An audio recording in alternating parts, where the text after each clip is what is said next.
So, hello everyone, myself Shreya Singh. I'm your online educator, forensic educator. So, stay tuned for more. And today I'm going to talk about best research topic in forensic science. Like research हमारा एक ऐसा part होता है जो हमारी forensic में या फिर किसी भी सब्जेक्ट में एक बहुत बड़ा रोल प्ले करता है।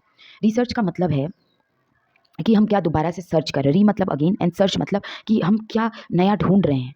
तो जो एग्जिस्टिंग नॉलेज है उससे हम क्या नया निकाल सकते हैं, क्या कुछ और बना सकते हैं। लाइक सेल की जो बात हुई थी, सेल थ्योरी दी गई 1665 में, सेल की खोज हुई dead thin slice of cork में, फिर उससे सेल की थ्योरी आई, फिर धीरे धीरे 1838 में सेल थ्योरी आई, फिर बाइचैट ने उस पर डिस्कवरी करी, टिश्यू बनाई। तो ये सारी चीज़ें खोज हैं हमारी। तो ये हर सब्जेक्ट हर फील्ड में होती है। अगर हम बात करें अपने फॉरेंसिक की, तो आज हम वही बात करने जा रहे हैं, रिसर्च की क्या वैल्यू है और रिसर्च हमारी फॉरेंसिक की फील्ड में किन किन तरीकों से यूज़ होता है। लाइक रिसर्च का यूज़ दोनों तरफ है। अगर आप लेक्चरशिप के लिए जाते हैं तो आपकी कम से कम 3-4 पेपर पब्लिश होनी चाहिए। इसका फ़ायदा मैं पहले बता देती हूँ वीडियो स्टार्ट करने से पहले, कि अगर आप लेक्चरशिप में जाते हैं तो रिसर्च की बहुत बड़ी वैल्यू है। लेक्चरशिप में रिसर्च बहुत ज़्यादा इंपॉर्टेंट है। अगर आप अपने उसके लिए जाते हैं, एफएसएल्स में जाते हैं, तो रिसर्च ज़ाहिर सी बात है यूज़ है उसकी। एफएसएल्स में भी कुछ नई तरीके की चीज़ें मिलेंगी, उनसे आप रिलेवेंसी, उनसे अटैच खुद को कर पाने के लिए आपको रिसर्च पढ़ना पड़ेगा। सो ये खुद में बड़ा टॉपिक है। और बहुत जगहों पे ऐसे एम्स में, रोहतक में या फिर रायपुर में, बहुत एम्स में बहुत वैकेंसीज आती हैं रिसर्च प्रोजेक्ट के लिए, फेलोशिप प्रोग्राम्स के लिए। तो वो अगर आप ज्वाइन करना चाहते हैं तो आपको रिसर्च से एकदम जुड़ा रहना पड़ेगा। तो हम वीडियो स्टार्ट करते हैं यहीं से। लेक्चरशिप में भी इसका रोल है एंड देन इसका रोल उसमें भी है, हमारे एफएसएल्स में भी है। तो आज हम बात करने जा रहे हैं अपनी फॉरेंसिक साइंस की, जो एक बच्चों की बहुत बड़ी प्रॉब्लम होती है इन रियलिटी, कि फॉरेंसिक साइंस के लिए बेस्ट रिसर्च टॉपिक कि कौन कौन से रिसर्च टॉपिक, लाइक एक बच्चा, फॉरेंसिक साइंस का बच्चा अपने दिमाग में सोच सकता है और वो आगे उस पर बेस्ट कर सकता है। तो ऐसे कई लोग बताते नहीं हैं। सबसे पहली बात, कोई बताता नहीं है कि फॉरेंसिक की ये रिसर्च टॉपिक है, या फिर कोई बताना नहीं चाहता। वो खुद करना चाहेगा लेकिन वो आपको बताना नहीं चाहेगा। सो तो मेरा जेन्युइन कंसर्न है कि अब हम स्टार्ट करते हैं अपनी वीडियोस को। सबसे पहला है डीएनए एविडेंस। डीएनए प्रोफाइल पे और डीएनए एविडेंस पे कहाँ कहाँ वो मिल सकते हैं, ये पहला हमारा हो गया। दूसरा सीएसएफ फ्लूइड पे।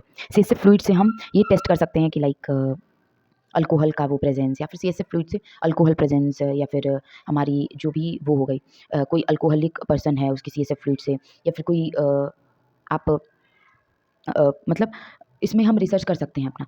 एंड देन टीयर में हम अल्कोहल का प्रेजेंस मेजर कर सकते हैं। फिर हम आते हैं neuroscience in forensic science. Neuro science का क्या रोल है फॉरेंसिक साइंस में, फिजियोथेरेपी का क्या रोल है फॉरेंसिक साइंस में, वीकनेस ऑफ फॉरेंसिक साइंस, क्या वीकनेसेस हैं फॉरेंसिक साइंस की, brain injuries and related disorders, like किसी को एल्जाइमर्स है, किसी को शॉर्ट टर्म डिमेंशिया है। तो ये सारी चीज़ें हमारी फॉरेंसिक में रिलेवेंसी इनका खोज के हम कुछ नया डिस्कवर कर सकते हैं अपनी फॉरेंसिक की फील्ड में। अब हम आते हैं neuroscience in robotic technologies. Neuroscience robotic technologies में यूज़ कर सकते हैं।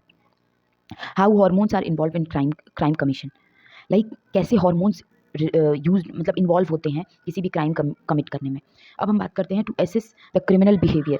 क्रिमिनल बिहेवियर को एसेस कैसे कर सकते हैं हम साइकेट्रिक पेशेंट्स में, लखनऊ के केजीएमयू में, या फिर कई जगह पे हम अपनी एरिया को लोकल मतलब एरियाज़ को डिफ़र कर दें, या फिर किसी अपनी चीज़ों को डिफ़र कर दें, तो उससे हमारा एक नया रिजल्ट निकल के चला आएगा, क्योंकि पॉपुलेशन बहुत ब्रॉड है और हर जगह कुछ ना कुछ नया मिलेगा। सो अब हम बात करते हैं interaction between schizophrenia and psychotic patients. ये भी हमारी फॉरेंसिक साइकोलॉजी का पार्ट हो सकता है रिसर्च का। देन बिहेवियर एनालिसिस कर सकते हैं, नैनो टेक्नोलॉजी, हम सब जानते हैं नैनो टेक्नोलॉजी की demand. DNA fingerprinting, nano technology, CSF fluid पे रिसर्च, या फिर डीएनए एविडेंस पे, डीएनए प्रोफाइलिंग पे, एज एस्टिमेशन थ्रू बोन्स के थ्रू एज एस्टिमेशन हम कैसे कर सकते हैं, या फिर थ्रू एक्सटर्नल फीचर से एज एस्टिमेशन कैसे कर सकते हैं। तो ये हमारा रिसर्च टॉपिक हो सकता है। एंड टीयर्स पे भी हो सकता है। तो ये सारे कुछ ऐसे रिसर्च टॉपिक हैं जो आप अपने दिमाग में, मैंने एक ओवरव्यू, अनुमान जैसे आइडिया, एक ओवरव्यू क्रिएट कर दिया है, आप उसमें बेसिक लेवल पे जाके उसमें कुछ छेड़छाड़ कर सकते हैं और कुछ नया रिजल्ट ला सकते हैं।